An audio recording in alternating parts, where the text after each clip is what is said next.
नमस्कार, जय हिंद, वंदे मातरम दोस्तों। मैं हिंदुस्तानी निहाल हिंदुस्तानी एजुकेशन पॉइंट में आपका एक बार फिर से स्वागत करता हूं। दोस्तों, सीटेट 2024 के लिए ये टॉपिक है।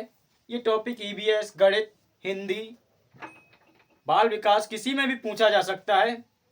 ये टॉपिक है आपका लर्निंग डिसेबिलिटी। दोस्तों, लर्निंग डिसेबिलिटी की अगर बात करें तो ये क्या होता है, सीखने की अक्षमता। इनके कई कारण हो सकते हैं, जैसे कि मानसिक मंदता, कोई चोट लगना सिर में, आनुवांशिक कारण भी हो सकता है। और दोस्तों, इसके कई कारण होते हैं। और ये जो लर्निंग डिसेबिलिटी है, ये अक्षमता है, ये जीवन पर्यंत नहीं चलती है, ये खत्म भी हो सकती है। इसका ये बहुत बड़ा रीज़न होता है। दोस्तों, कई तरह की डिसेबिलिटी होती हैं, वो एक दो पूछी जाती हैं आपके एग्जाम में ज़रूर। तो ये टॉपिक लिया है, देखते हैं, आइए चलते बात करते हैं। पहला है आपका डिसलेक्सिया। डिसलेक्सिया की अगर बात करें दोस्तों, तो डिसलेक्सिया का मतलब क्या होता है। डिसलेक्सिया का मतलब होता है पढ़ने संबंधी समस्या। बच्चा पढ़ने में, जैसे कि आपका सा लिखा है तो बच्चा उसे बाज पढ़ता है, तो यानी ये पठन संबंधी समस्या है।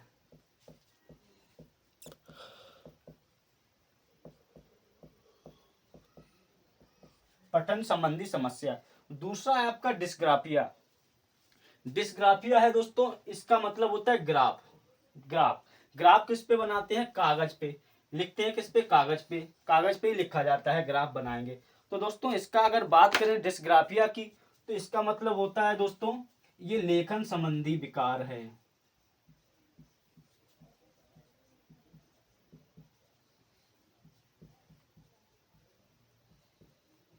लेखन संबंधी विकार है ये दोस्तों आपका। दूसरा है आपका डिसकैलकुलिया। डिसकैलकुलिया की अगर दोस्तों बात करें, आपकी कैलकुलेशन हम लोग किस में करते हैं, गणित में करते हैं। जैसे कि बच्चे को दिया 10, 12, 12, ये दे दिया। अब बच्चा इसे जोड़ने में कठिनाई कर रहा है। उसने क्या किया, 4 और 3, और उसने ये 0 था ये भी लिख दिया, मान लिया कुछ कर दिया ऐसे ही। तो बच्चा गणित संबंधी जो समस्या, गणित की जो समस्याएं होती हैं, गणित में सही अच्छे से नहीं सीख पाता है कैलकुलेशन करना, तो उसे डिसकैलकुलिया कहते हैं। बच्चे को गणित में परेशानियां आती हैं, गणित में अच्छा नहीं है, तो हो सकता है वो डिसकैलकुलिया से प्रभावित हो। तो डिसकैलकुलिया का मतलब है क्या, गणित संबंधी विकार या समस्या। दूसरा है दोस्तों आपका डिस्प्रैक्सिया। डिस्प्रैक्सिया का मतलब क्या हो, गतिक संबंधी कौशल, गतिक कौशल संबंधी समस्या आपकी, गतिक कौशल संबंधी।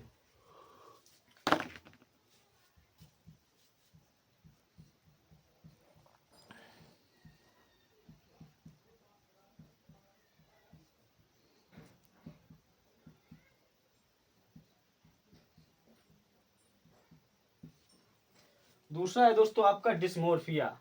डिस्मोर्फिया की अगर बात करें आपके, डिस्मोर्फिया की अगर बात करें आपके, तो डिस्मोर्फिया की दोस्तों, ये मोर्फिया मतलब ये दोस्तों एक भ्रम की स्थिति होती है। डिस्मोर्फिया, डिस्मोर्फिया दोस्तों लड़कियों में ज़्यादा पाया जाता है। लड़कियां अपने आप को बहुत ज़्यादा सुंदर समझती हैं, दूसरे से जेलस फील करती हैं, द्वेष भावना कि ये सुंदर नहीं है, इतनी मैं हूँ। लड़कियां खुद को बहुत ज़्यादा अट्रैक्टिव समझती, सुंदर समझती, और ये किशोरावस्था में भी बहुत पाई जाती है डिस्मोर्फिया। ये इसमें क्या होता है, जो युवा होते हैं वो अपने आप को बहुत ताकतवर समझते हैं, स्वयं को दूसरे से ज़्यादा सुंदर समझते हैं, और स्वयं को लंबा चौड़ा हष्ट पुष्ट। और डिस्मोर्फिया ये लड़कियों में ज़्यादातर पाया जाता है। और इसमें क्या होता है, इसमें दोस्तों होता कुछ नहीं, इसमें भ्रम की स्थिति होती है।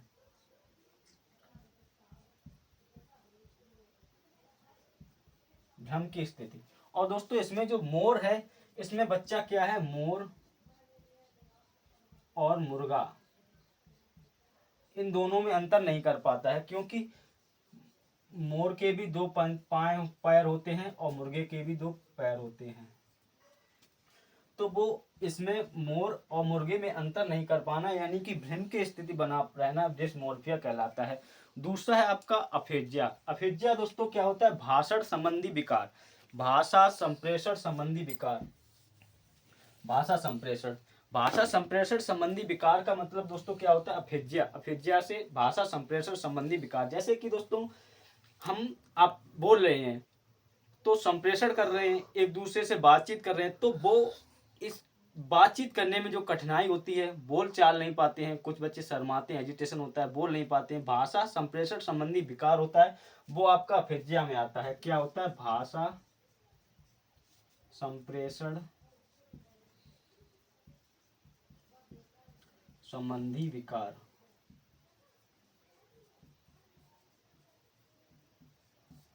और दूसरा है दोस्तों आपको प्रोजेरिया। प्रोजेरिया की अगर बात करें, कम आय में वृद्धि दिखना।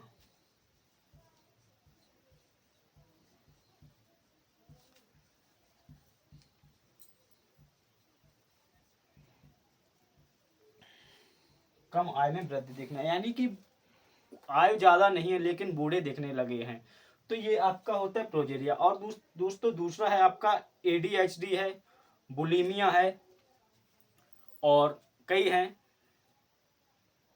दोस्तों। है आपका डिमेंशिया। इसमें क्या होता है दोस्तों, आपके डिमेंशिया की अगर बात की जाए, डिमेंशिया की अगर बात की जाए दोस्तों आपके, तो इसमें क्या होता है, कोई बच्चा है, उसे कुछ दिया है आपने,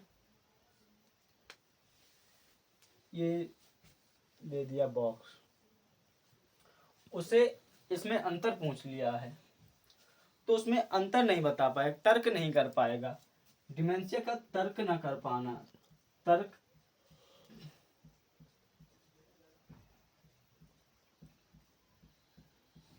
आपसे क्वेश्चन दे दिया जाएगा, एक बच्चा है वो तर्क करने में सक्षम नहीं है, तो वो किससे ग्रसित है? डिमेंशिया, डिस्प्रैक्सिया, डिसकैलकुलिया या एलेक्सिया? तो आपको क्या बताना है? डिमेंशिया। दोस्तों नेक्स्ट है आपका बुलीमिया। बुलीमिया मतलब कि बच्चा है, आपने बच्चे देखे होंगे कि कोई बच्चा है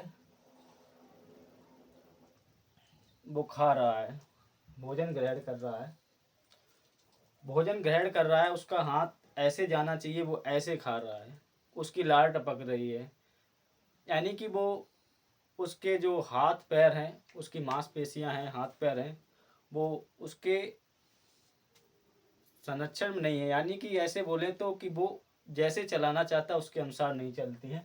बुलिमिया मतलब कि इसका कि जो बच्चा होता है वो सही से भोजन ग्रहण नहीं कर पाता है, उसके भोजन ग्रहण संबंधी योग्यता, ऐसा भी बोल सकते हैं।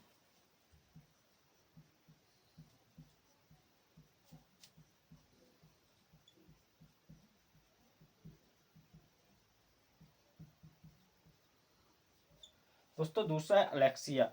अलेक्सिया की अगर दोस्तों बात करें, तो अलेक्सिया का बात करें दोस्तों, अलेक्सिया की, तो ये क्या होता है? सीखने में अक्षमता।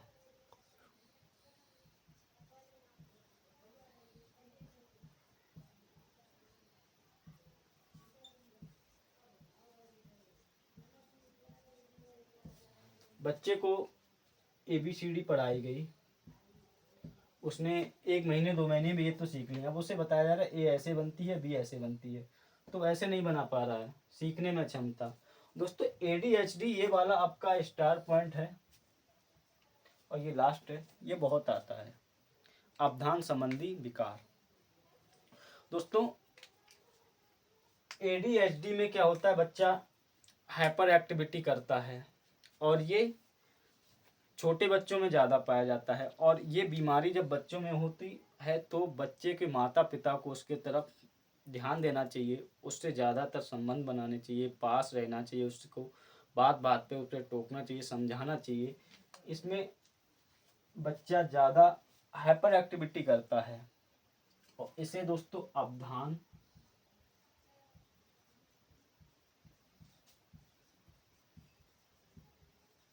संबंधी विकार भी बोलते हैं, या समस्या। और दोस्तों ये लर्निंग डिसेबिलिटी है, ये सीखने में कुछ अक्षमताएं आती हैं बच्चों की, और ये परमानेंट नहीं रहती, ये कुछ समय बाद खत्म हो जाती है, इन्हें ध्यान देने की ज़रूरत होती है। तो लर्निंग डिसेबिलिटी का टॉपिक इतना ही था। एक आध कोई नहीं बचा होगा, अगर एक आध बचा होगा तो हम आपको जो MCQ की वीडियो मिलेगी उसमें डाल देंगे। तो आज के लिए इतना ही था, मिलेंगे नेक्स्ट वीडियो में, तब तक के लिए नमस्कार, जय हिंद, वंदे मातरम।